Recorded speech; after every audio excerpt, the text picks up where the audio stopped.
इसलिए बताते हैं कि देवी ने भी काली का रूप धारण किया, ज्वाला रूपिणी बन गई और अपवित्रता का नाम निशान खत्म कर दिया। जो ईश्वरीय ज्ञान में शंकाएं पैदा करने वाली है,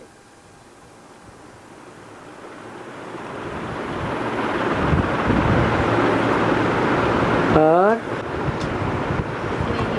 सन्यासियों को आम का पेड़ लगाते हैं, उनका मरी दिखाते हैं।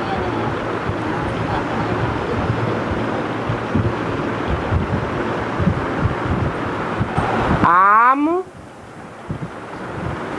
संस्कृत में आम को कहते हैं आमर, आम्र। आम्र अर्थात आम के फल को फलों का राजा कहा जाता है। जितने भी दुनिया में फल हैं, उनमें उच्च कोटि का फल है आम। वो तो जड़ आम है, लेकिन चैतन्य आम भगवान बाप आकर के पैदा करता है। वो चैतन्य आम है रुद्रमाला के मणके।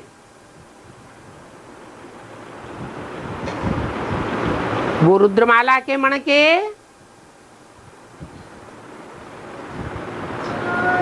दो प्रकार के हैं।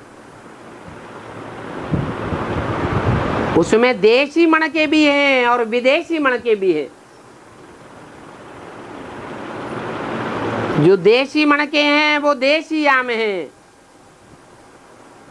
और जो विदेशी मणके हैं वो विदेशी आम हैं।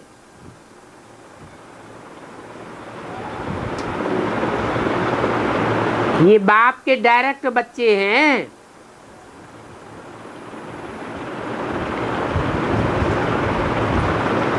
जिन्हें रुद्र की माला कहा जाता है।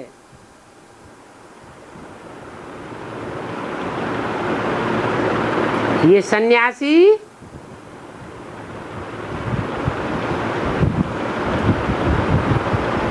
जो ज्ञान देते हैं,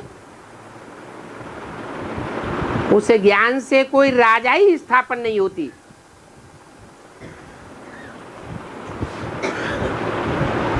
फलों के राजा तैयार नहीं होते हैं। भगवान बाप जो आकर के ज्ञान देते हैं, उससे राजाएं तैयार होते हैं। और वो राजाएं रूपी मणके, रुद्रमाला के मणके सन्यासियों को फेंक फेंक के मारे जाते हैं, जैसे कि कोई को पत्थर मारा जाता हो।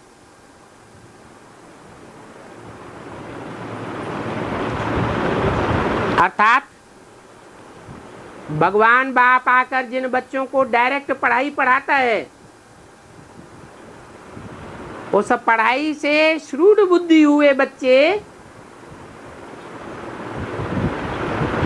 उन सन्यासियों को ऐसी ऐसी बातें सुनाते हैं जो उन्हें पत्थर के मुआफिक लगती हैं।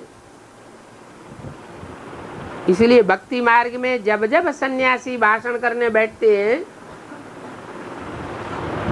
तो उनको आम फेंक करके मारते हैं। ये भक्ति मार्ग में यादगार चलती है। और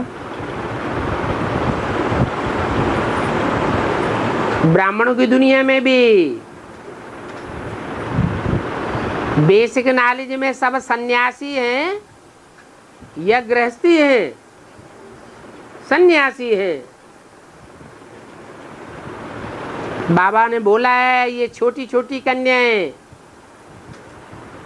इन बड़े बड़े सन्यासियों धर्मगुरुओं को बाण मारेंगी। अब उसको बाण कहो, पत्थर कहो, गोली कहो, कुछ भी कहो, इन गुरुओं को मारो गोली। तो जैसे गोले की मार होती है, पत्थर की मार होती है, भीष्म पितामह को ढेर के ढेर बाणों की मार लगी। ये कौन से बाण हैं? यही ज्ञान के बाण हैं, जो रुद्रमाला के मणकों से लगते हैं। और जन्म देने वाले तपस्या से उनका आत्मा सारी परम धाम ले जाती है। जन्म देने वाले, उनकी आत्मा भी परम धाम जाएगी। हाँ है? शरीर मुर्दा क्यों होगा? शरीर जो है वो बर्फ में सुरक्षित रहेगा, मुर्दा अलग बात होती है। जैसे सर्प काट लेता है तो कहते हैं सांप का काटा हुआ मनुष्य मरता नहीं है, गहरी निद्रा में चला जाता है।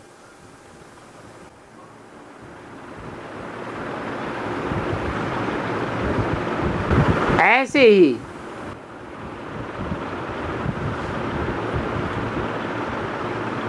ये योगाग्नि की गहराई में जाने वाली आत्माएं हैं।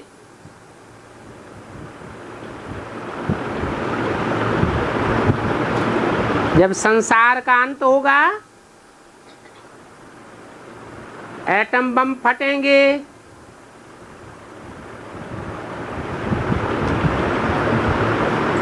सूरज जोरों से तपेगा,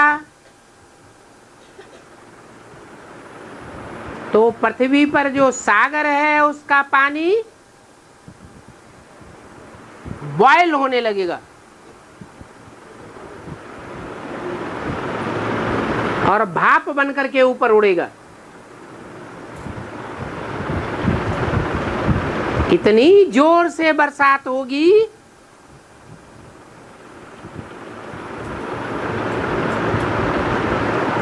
कि सारी दुनिया में कई दिनों तक बरसात के जोर से इतना टेम्परेचर गिर जाएगा कि बर्फ ही बर्फ दिखाई देगी।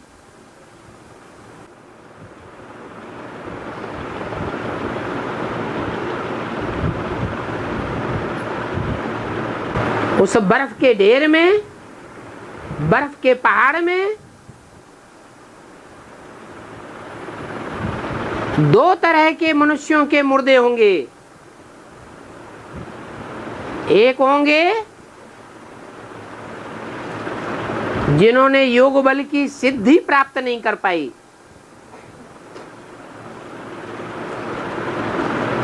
उनके शरीर तो सड़ जावेंगे।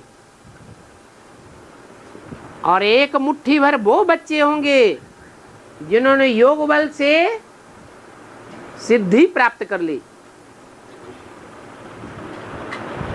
अपने संकल्पों को पहले ही जाम कर लिया।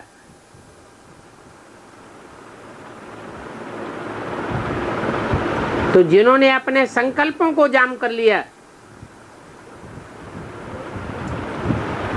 उनके शरीरों को प्रकृति खलास नहीं कर पाएगी, सुरक्षित रखेगी।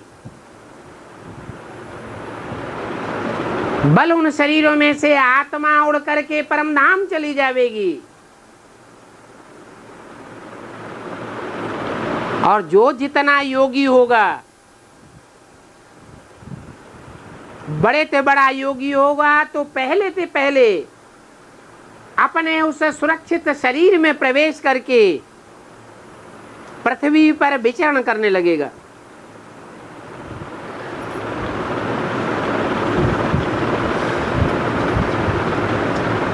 इसलिए महर्षि दयानंद ने जो आर्य समाज चलाया, उनकी सृष्टि की थ्योरी में ये बात आई है कि जब नई सृष्टि शुरू हुई तो पहाड़ों से जोड़े निकल पड़े, स्त्री पुरुष के। अब वास्तव में जोड़े निकलने की बात नहीं है,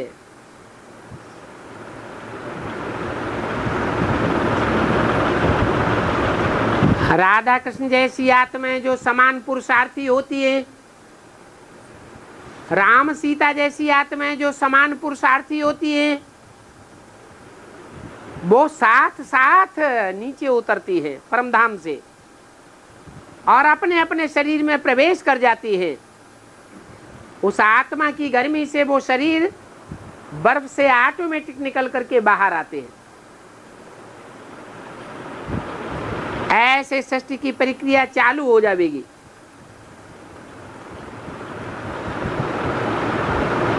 बाकी ऐसे नहीं है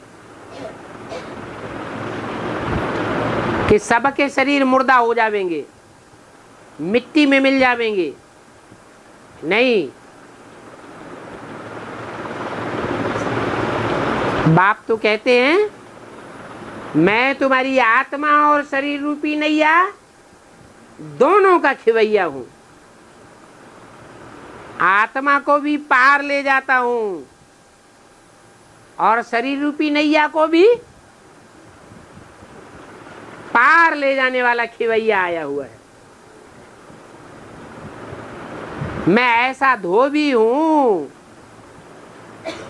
जो तुम्हारे शरीर रूपी वस्त्र को भी ऐसा धो देता हूं जो नई दुनिया में तुम सुरक्षित पहुंच जाते हो। दुनिया के जो धोबी होते हैं वो कपड़े धोते हैं तो कपड़े धोकर साफ कर देते हैं या फाड़ के फेंक देते हैं? है? साफ करते हैं। तो ऐसे ही बाप भी शरीर रूपी वस्त्रों का धोबी है, ऐसी सफाई करता है कि कपड़े फटने नहीं पाते।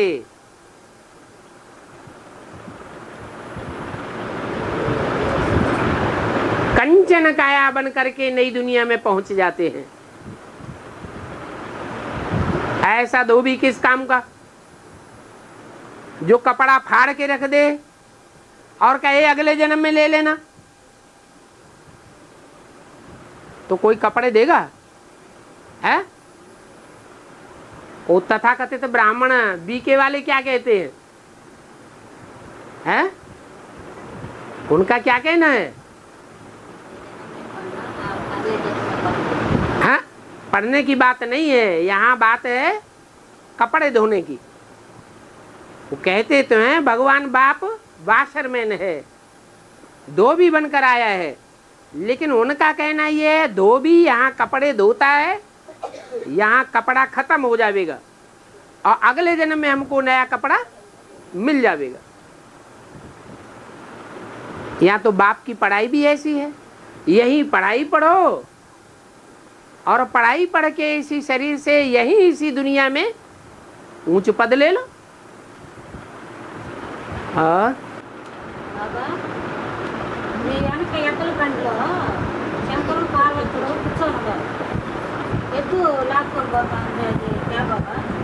हाँ जी, है? हाँ हाँ, गाड़ी का ये बैल गाड़ी उसमें शंकर पार्वती बैठा है। बैलगाड़ी है? उसमें शंकर पार्वती बैठा है। बैलगाड़ी में शंकर पार्वती बैठे हैं। हाँ,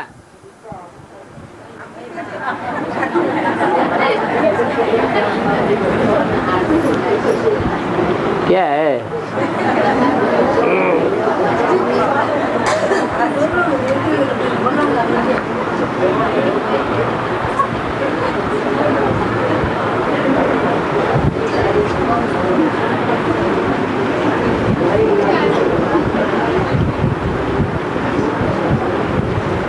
तो बाबा ने बोला है, माया की मत पर मनुष्यों ने ढेर के ढेर चित्र बनाए दिए हैं।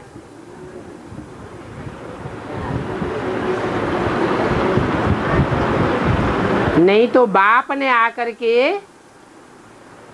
मुख्य 4 चित्र बताए हैं जो एक्यूरेट हैं समझने समझाने के लिए। अब इस गाड़ी में जो चित्र दिखाया गया है,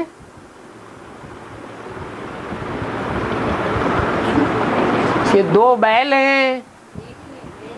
अरे 2 बैल हैं, 2 हैं। दूर बैठने वालों को एक दिखाई पड़ता होगा। 2 बैल हैं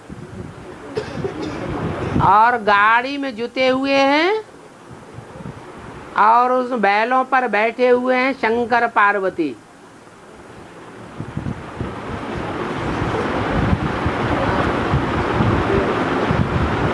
वास्तव में ये जो 2 बैल हैं,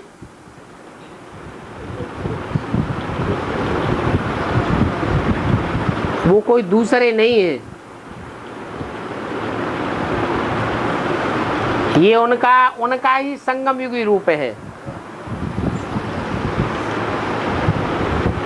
जो ब्राह्मणों की षष्ठी रूपी गाड़ी को खींचता है, ये रामकृष्ण रूपी 2 बैल हैं, जिनको हम अपनी भाषा में कहते हैं छोटा बाबा और बड़ा बाबा। और जो गाड़ी में ऊपर बैठे हुए हैं शंकर पार्वती के रूप में, वो इनका ही संपन्न रूप है।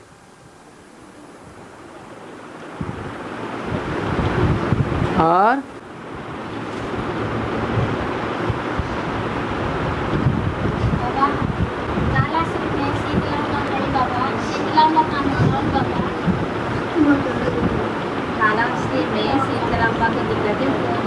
शीतला अम्बा,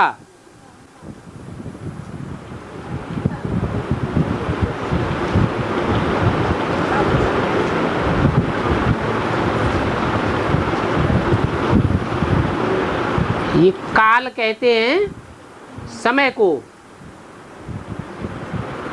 समय चक्र। और इस काल को जो चेंज करने की ताकत रखता है, कलयुग को बदल करके सतयुग बनाने की जो ताकत रखता है, उसे कहते हैं श्री काल, महाकाल। और महाकाल होता है तो महाकाली भी होती है। ये काल और काली ये तामसी रूप है, यह सतो प्रधान रूप है, तामसी रूप है। इनका सात्विक रूप है शीतल। जो बाबा ने बताया है कि जो सरस्वती जगदम्बा है वो ही तमो प्रधान होने पर फिर महाकाली बनती है। पहले शीतल है, बाद में गर्म हो जाती है। आंखें लाल लाल और जीभ लाल लाल, चेहरा लाल लाल, क्रोध आग्नि बन जाती है। और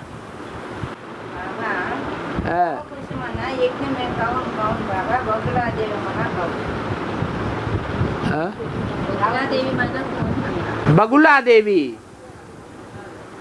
जैसे बगुला देवता वैसे बगुला देवी।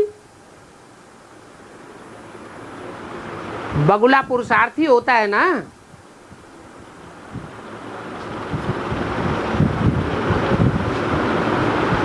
बगुला तपस्वी भी होता है, बगुले के समान तपस्या करने वाला, बक ध्यानी, बक कहते हैं बगुला को। ऐसे ध्यान लगाकर एक टांग पे खड़ा होता है कि कोई देखने वाला कहेगा कि बड़ा ध्यानी है, बहुत ज्ञानी है, बहुत तपस्वी है।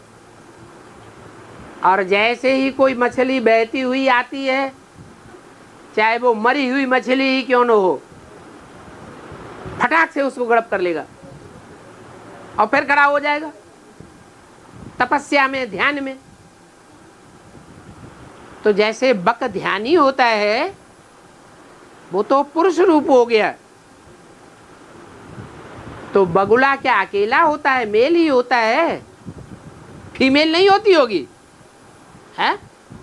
फीमेल भी होती है, जिनको बाबा कहते हैं सूपन खाएं पूतनाएं। क्या? जो नरक का दरवाजा खोल के बैठ जाती है, बाहर से दुनिया को ऐसे दिखाती हैं कि जैसे हम बड़ी तपस्विनी हैं, और जहां मौका लेगा उस मौके को वो छोड़ने वाली नहीं है, मौका परस्त हैं। नरक का दरवाजा फटाक से खोल देती है। उनको कहा जाता है, क्या बताया? बगुला देवी, बकुला, बकुला, हाँ वही, बक बक है। बालाजी की एक माता है? कितनी माताएं हैं बालाजी को? अरे बालाजी को माताएं कितनी हैं? पत्नी कितनी है? 2 पत्नियां हैं। उनकी कथा तो मालूम है ना। एक का नाम श्री देवी, वो तो श्रेष्ठ कर्म करने वाली है, और दूसरी का नाम भूदेवी। भू माने पृथ्वी। श्री देवी होती है स्वर्ग में, जहां लक्ष्मी नारायण का राज्य होता है, और भू कहा जाता है पृथ्वी को। पृथ्वी पर एक धर्म होता है या 10 धर्म होते हैं? 10 धर्म होते हैं। तो 10 धर्मों की जो अम्मा है वो ही बगुला देवी है, बकुला। और है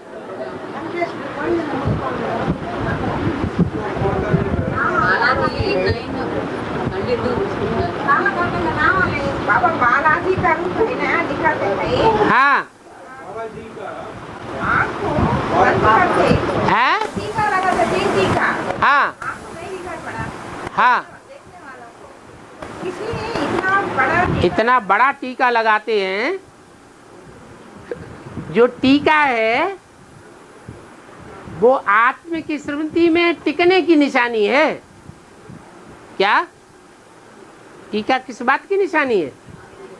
आत्म की स्मृति में टिकने की निशानी। इतनी गहरी आत्म की स्मृति में टिकते हैं कि उनका बाहरी चेहरा, बाहरी आंखें, बाहरी इंद्रियां वो दिखाई नहीं पड़ती है। क्या? टीका ही टीका दिखाई पड़ता है। आत्म की स्मृति ही उनकी देखने में आती है, उनका दैहिक रूप देखने में नहीं आता है। हाँ जी, ये आंखें तो हैं स्थूल।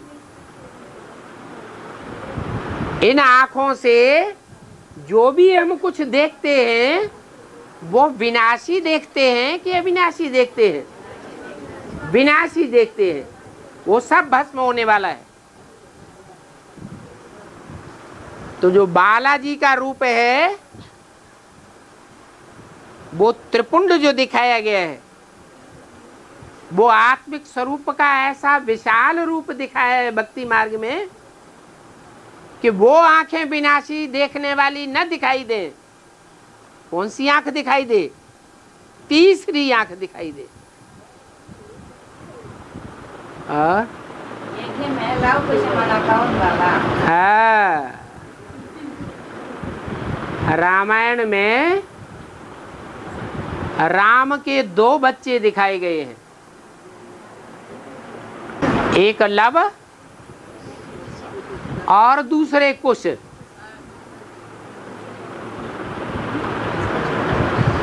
जो कुशा घास होती है ना, उसमें कांटा होता है, उसे कहते हैं कुश।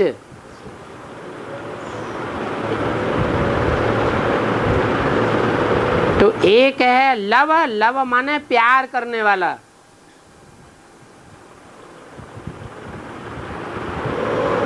वो राम का बेटा है, प्यार करने वाला। किसको प्यार करने वाला? बाप को प्यार करने वाला। झाड़ के चित्र में एक ही धर्म पिता है, जो धर्म पिता भारत की ओर मुख करके बैठा है, और बाकी सब धर्म पिताएं अपनी अपनी आकड़ में बैठे हुए हैं। वो देहभान में है, देह अहंकार में है, और एक बाप के प्यार में बैठा है, भारत की ओर मुखातिब होकर के। कौन सा है? इस्लाम धर्म। वो है लव, और बाकी तो सब कांटे हैं। उन कांटों में बड़ा कांटा है क्रिश्चियन, क्राइस्ट। विधर्मी जितने भी धर्म हैं, उन विपरीत धर्मों में दो धर्म बड़े पावरफुल हैं, इस्लाम धर्म और क्रिश्चियन धर्म। इन दोनों के जो मुखिया हैं, उनका ही नाम रखा गया है लव और कुश। अभी ब्राह्मणों की दुनिया में जब एडवांस ज्ञान शुरू होता है, तो विधर्मियों के वो बीज रूप बाप वो प्रत्यक्ष होने लग पड़ते हैं, क्योंकि विदेशी ही बाप को प्रत्यक्ष करते हैं या स्वदेशी प्रत्यक्ष करते हैं? विदेशी प्रत्यक्ष करते हैं। तो सन 76 में भी जो राम सहित राम के 4 भाई दिखाए गए हैं,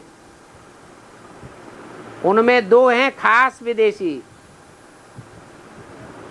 एक है इस्लाम धर्म का बीज, और दूसरा है क्रिश्चियन धर्म का बीज, तीसरा है भारतीय बौद्ध धर्म का बीज। तो जो भारतीय है, भारत से जिसका ओरिजिन हुआ, वो तो फिर भी भारतीय है, बाद में विदेशी बनता है। लेकिन ये इस्लामी और ये क्रिश्चियन, ये तो पक्के स्वदेशी है, विदेशी।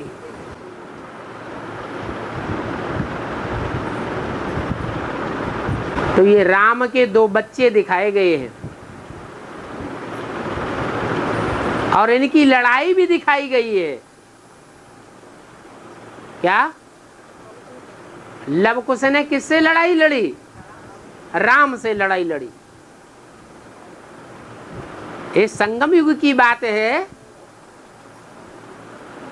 या त्रेता की बात है? संगम युग में वो लव और कुश, इस्लाम धर्म और क्रिश्चियन धर्म की बीज रूप आत्माएं अभी भी राम वाली आत्मा के साथ विरोधाभास पैदा करके लड़ाई लड़ रही है। आदि में तो सहयोगी बनती हैं, बाप को प्रत्यक्ष करती है, निमित्त बनती है, लेकिन बाद में विरोध करती है। विरोध करना माने लड़ाई लड़ना।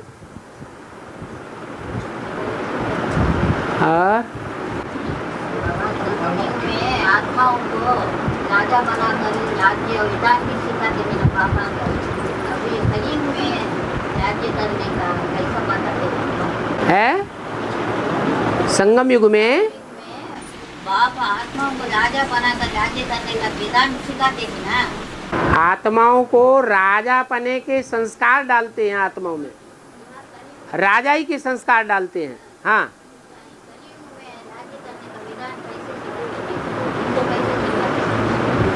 हैं? यहाँ संगम युग में जो बाप के बच्चे ब्राह्मण बनते हैं, श्रीमत पर चलते हैं, तो सतयुग त्रेता की बादशाही उनको मिलती है, राजा बनते हैं। और श्रीमत के बरखिलाफ चलते हुए जब ईश्वरीय सेवाएं करते हैं तो उन्हें द्वापर कलयुग की राजाई मिलती है। सेवा तो करते हैं, सेवा का मेवा तो मिलता है, लेकिन फर्क पड़ जाता है। सतयुग में जो राजाई मिलती है वहां किसी प्रकार का कोई भी विघटन नहीं होता राजाई में, और द्वापर कलयुग में जो राजाई मिलती है वो हिंसक राजाई मिलती है। तो ये फाउंडेशन अभी पड़ रहा है। कलयुग में जो राजाएं बने हैं उन्होंने तामसी पुरुषार्थ किया है, सेवा तो की है, लेकिन मनमत और मनुष्य मत पर प्रभावित होकर के सेवा की, इसलिए द्वापर कलयुग की राजाई मिलती है? हाँ, बौद्धि धर्म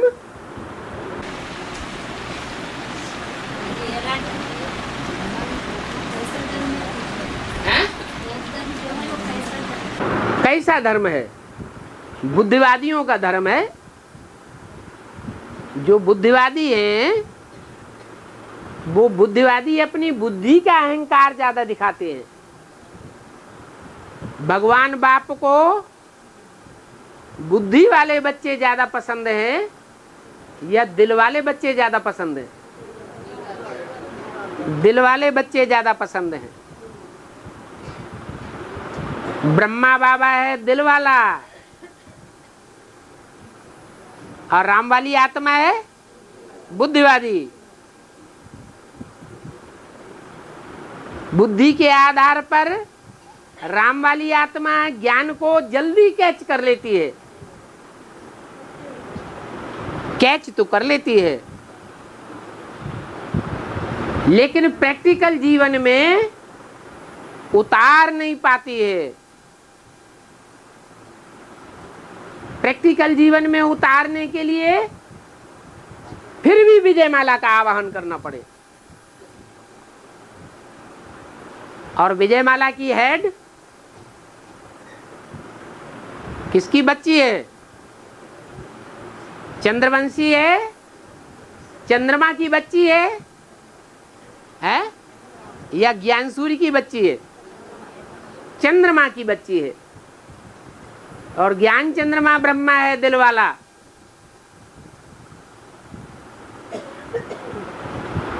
दिल वाले बच्चे बाप को ज्यादा प्रिय हैं,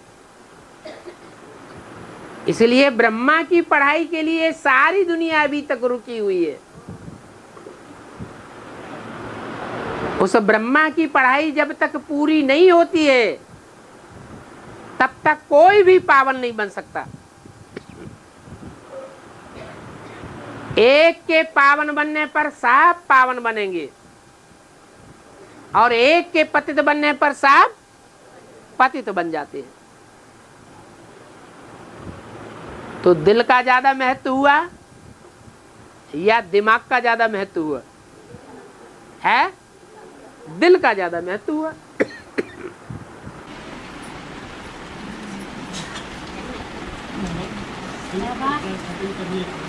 योगी लक्षण कैसा है बाबा और भोगी लक्षण कैसा है बाबा? योगी लक्षण भोगी लक्षण योगी भोगी लक्षण कैसा? जो योगी होगा, योग माना जुड़ा हुआ, योगी माना जिसकी मन बुद्धि रूपी आत्मा परमपिता परमात्मा से जुड़ी हुई हो। तो वो हुआ योगी। मन बुद्धि रूपी आत्मा जुड़ी हुई है।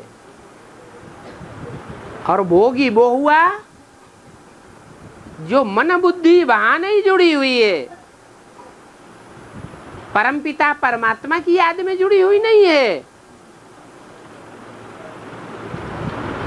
क्योंकि परमपिता परमात्मा तो है ऊंचे ते ऊंचे का धाम धाम का वासी,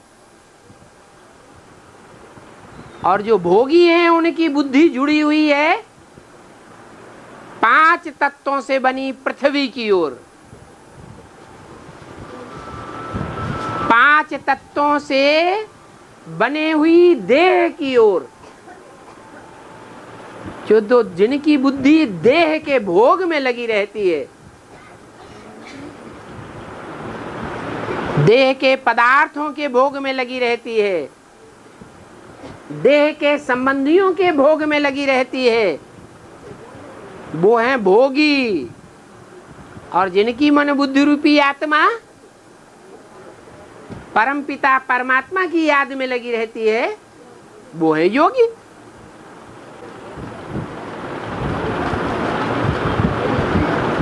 और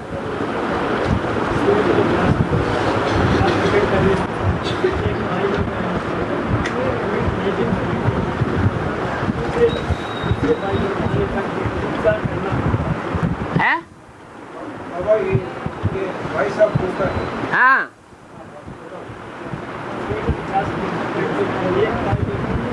आपकी इनकी आवाज हमारे तक नहीं आ रही। बाबा इधर तिरुपति में बाबा मालूम है, इधर 4-5 लोग हैं भाई साहब, तिरुपति नेटिव ज्ञान में चलने वाले 5 भाई लोग ऐसे हैं। 5 भाई लोग हैं। हाँ, वो थोड़ा तकलीफ हो जाएगा।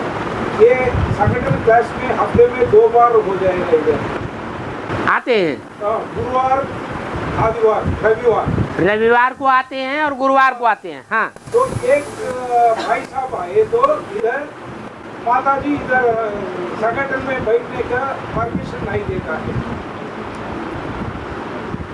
अच्छा, एक भाई ऐसे हैं जो हर गुरुवार को नहीं आते, वो एक गुरुवार को आते हैं। नहीं, एक रविवार में आता है। रविवार के मासिक संगठन में आते हैं सिर्फ। बाबा, हाँ, हफ्ते में जो एक बार है तो क्लास में आने के लिए मना है ना। है? एक बार है तो क्लास में आने के लिए मना है। अच्छा अच्छा अच्छा। इधर कई मिनी विद्वान से ऐसी शिकायत आई, जो बाबा कहते हैं रुद्रमाला के मणके हैं ना, रुद्रमाला के मणकों में किसी में 1 मुख, किसी में 2, किसी में 4, किसी में 10, किसी में 14 मुख। मुख ज्यादा हैं, इसका मतलब ज्यादा आत्माएं प्रवेश करती हैं। मुख 1 है, माने सिर्फ बाप दादा ही प्रवेश करता है, दूसरा कोई प्रवेश नहीं करता। तो रुद्रमाला के जो मणके हैं उनमें भांति भांति के भूत प्रवेश करते रहते हैं। और पुरुषों को सबको कहा है दुर्योधन दुशासन। बोलो कहा है कि नहीं? अरे कहा है। इसलिए पुरुष अगर अकेला आता है कन्या माताओं के संगठन के बीच में तो उसको मना है। अगर 2 इकट्ठे हो जाएंगे तो 2 बैल हो गए। 2 बैल तो बैलबाजी चलेगी नहीं, इसलिए कम से कम 2 हों तो माताओं के कन्याओं के संगठन के बीच में भले बैठे। इधर मुश्किल हो जाएगा है? कोई ना कोई एक भाई आएगा। एक भाई आएगा तो नहीं बैठने दिया जाएगा, क्योंकि भूत प्रवेश करते हैं। ये भाई लोग, ये भाई साहब हाँ 50 किलोमीटर दूर है। हाँ वो ट्रेन में आएगा इधर। हाँ, वो आने से इधर एक भाई मिलेगा तो इधर प्रवेश नहीं है। बाबा, तो हाँ एक बार वो भाई आए थे संगठन की क्लास में। हाँ हाँ आए तो सारी कन्या माता क्लास में बैठे। हाँ। एक ही भाई है, इसलिए माता जी एंट्री में बिठा के स्पीकर से मुरली सुना दिया। स्पीकर बाहर बैठे हैं भाई, अंदर माताओं कन्याओं का संगठन चल रहा है और बाहर अकेले भाई को बैठकर स्पीकर से मुरली सुनाई जा रही है। क्या परेशानी हो गई इसमें? परेशानी क्या हो गई? तुम्हें मुरली तो सुननी है, बाबा के घर में आके मुरली सुननी है तो मुरली मिल रही है। ये भाई साहब इधर संगठन में बैठना हमको मौका नहीं दिया। वो संगठन कन्याएं माताएं बैठी हुई है ना, तो एक ज्ञान तो है गहराई में जाने वाला।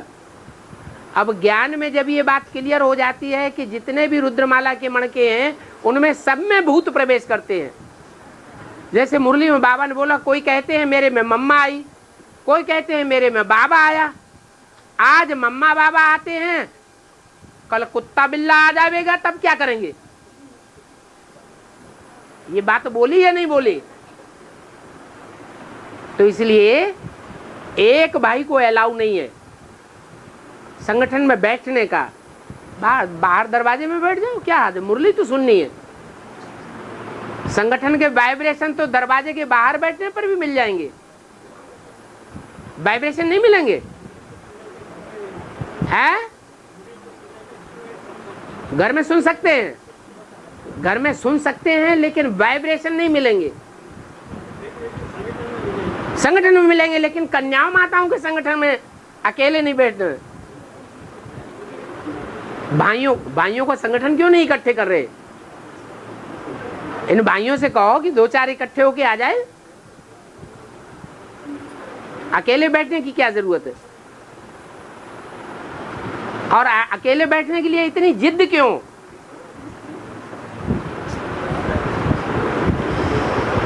जिद होने का क्या मतलब है? हैं?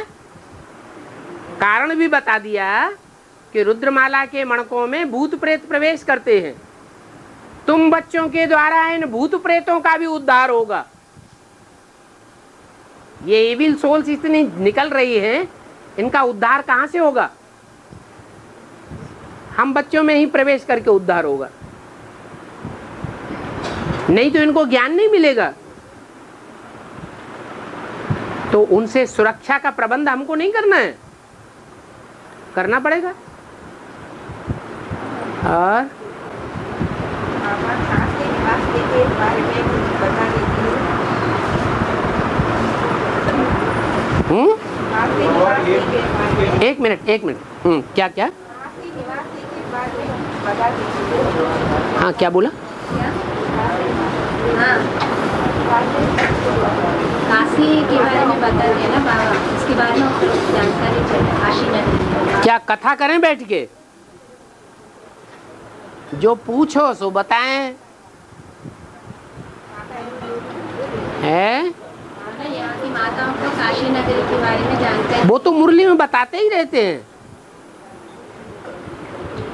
काशी के बारे में क्या कभी मुरली में क्लैरिफिकेशन नहीं आया? आता ही रहता है। अब जो पूछो उसका जवाब दे।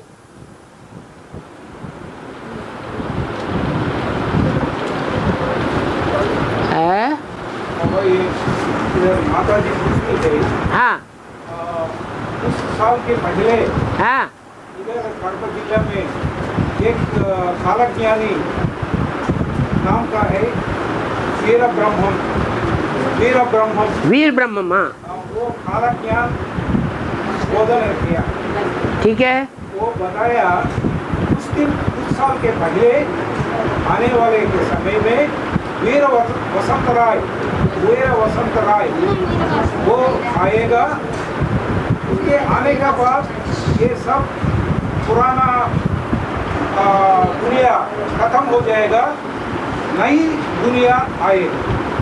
उसका अर्थ क्या है? ये माता जी अर्थ देख नहीं रहे अभी। वो वीर वसंत राय कौन है? वसंत कहते हैं जिसमें भांति भांति के फूल खिलते हैं। 6 ऋतुएं होती हैं, उन 6 ऋतुओं में एक ऋतु होती है बसंत ऋतु। उस बसंत ऋतु में भांति भांति के फूल खुलते हैं। उन फूलों में से अनेक प्रकार की सुगंध निकलती है। ये दिव्य गुणों की सुगंध निकलती है।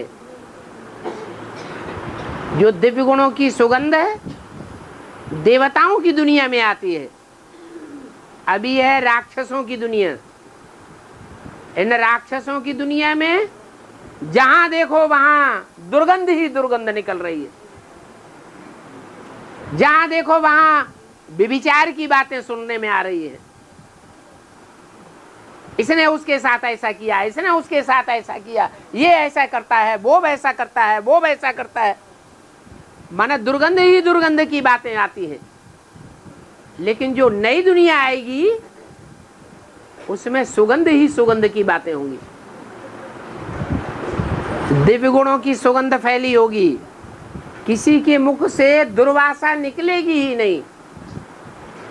उसका फाउंडेशन अभी पड़ रहा है। इसका नाम बता दिया क्या? वीर बसंत राय। राय माने राजा, बसंत माना बसंत ऋतु स्थापन करने वाला, और वीर माने वीरों में जो बड़ा वीर है। जो काम कोई नहीं कर सका वो काम करके दिखाए तो कहते हैं बड़ा वीर है। और माता जी हड़बा से है। हाँ हाँ वो उसकी है बोले रम्मा कौन है।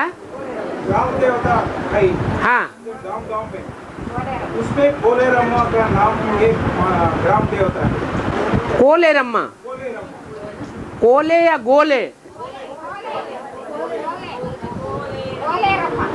गोले रम्मा।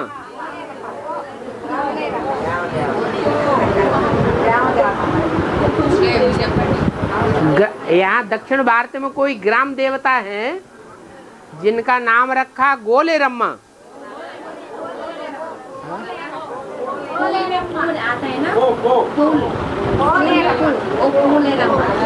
फूले रम्मा।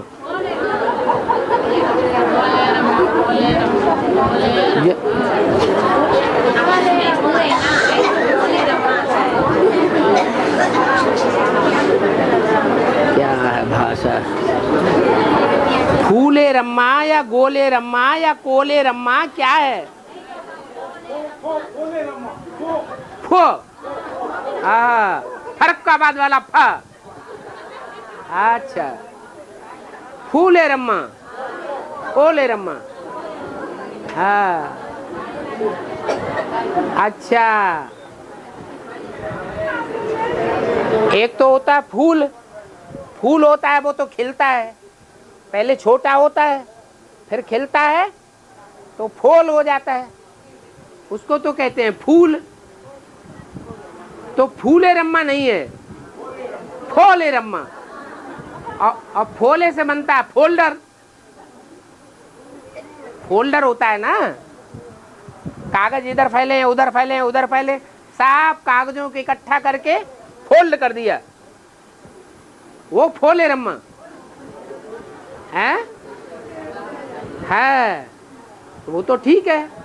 वो राम वाली आत्मा ऐसी है जो चारों तरफ दुनिया में जो फैले हुए हैं, अनेक प्रकार के धर्म, अनेक प्रकार की भाषाएं, अनेक प्रकार की आत्माएं, अनेक प्रकार के कुल, अनेक प्रकार के मत मतांतर, उन सबको फोल्ड करके एक आत्मा ज्योति बिंदु फोल्ड कर देता है। एक ही फोल्डर में सब इकट्ठे होकर के परमधाम में जाके बैठ जाते हैं। तो अच्छा है ना, फोले रम्मा। दक्षिण भारत में ज्यादा गायन है, नॉर्थ इंडिया में नहीं है इतना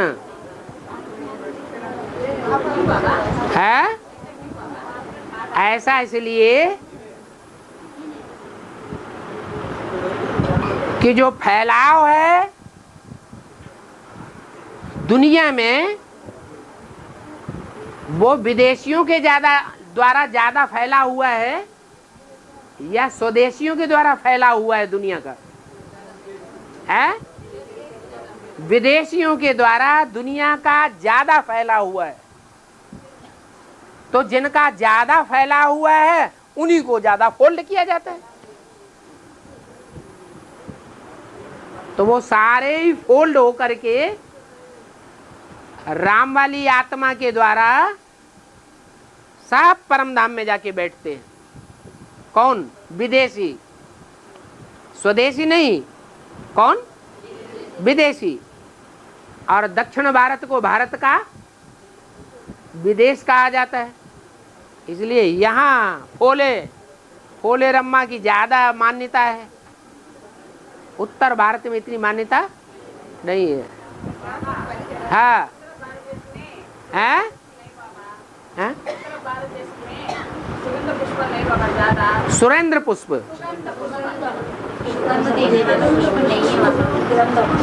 वहाँ फूल जो हैं पुष्प वो सुगंध देने वाले नहीं होते, उत्तर भारत में नहीं होते, ज्यादा नहीं होते, होते हैं। वहाँ तो फूलों की घाटी है पूरी, उसे कहते हैं कश्मीर में फूलों की घाटी, सुगंध ही सुगंध रहती है। ऐसे नहीं है, सुगंध छोड़ने वाले और दुर्गंध छोड़ने वाले चारों तरफ हैं। दुनिया के हर हिस्से में अच्छे से अच्छे भी हैं और बुरे से बुरे भी हैं। दक्षिण भारत में भी अच्छे से अच्छे हैं और बुरे से बुरे भी है। ये भोले रम्मा के पास हर साल बहुत सारे भैंस, शीप और बकरे को बलि चढ़ाते हैं। हाँ बकरे बलि चढ़ाते हैं। हाँ, बलि चढ़ाते। बकरों की बहुत बलि चढ़ाई जाती है। हाँ, तो ये दुनिया में जितने भी विधर्मी हैं, इब्राहिम, बुद्ध, क्राइस्ट, गुरु नानक, ये सारे ही विधर्मी मैं करने वाले हैं ना। मैं इस दुनिया को स्वर्ग बनाऊंगा, जन्नत बनाऊंगा, ये करूंगा, वो करूंगा, लेकिन कुछ कर पाते हैं क्या? ये सब बकरे हैं, इन बकरों की मार काट के बलि चढ़ा देते हैं। कौन? फोले रम्मा। हाँ,